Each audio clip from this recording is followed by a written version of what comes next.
Sot kam ardhur që të marrë vaj ulliri për shpinë. Kam marrë 2 bidona gjigant inoksi, sepse vaj i mirë duhet të ruhet në enë inoksi, të cilat e ruajnë vaj nga temperatura dhe nga drita, se duhet të rrinë errësirë. Ka njerëz që e marrin me enë plastike, po u fut në enë plastike i humbin vlerat. Nami ke fabrika, gjithë kanë sjellë ullint. Ka vaj për mu! Kush vjen në fabrikën time që blen vaj ulliri, i them që të përdoren enë inoksi. Ena inoksit ruan çdo vlerë ushqyese që ka, polifenolat, aromën. Shkoj karvaj. Bravo Luli!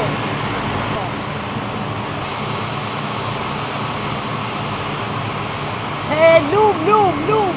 Derdhet vaj, duke Luli. Ka dhe këtë gomën, për mbyllje hermetike.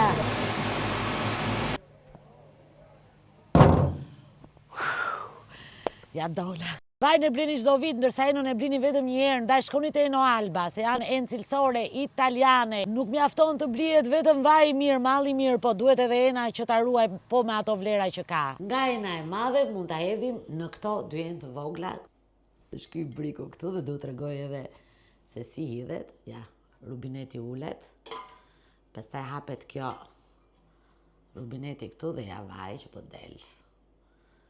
Opa. Që të mos bëhet pizvëndi, ope ngrihet kjo, edhe vaj është i sigurt. Tash kemi edhe këtë enën e vogël në miniatur që mund ta mbajmë edhe në kuzhinë. Ka dhe këto këmbkat. Do ta mbush dhe këtë. Se duket e vogël, po mban goxha vaj.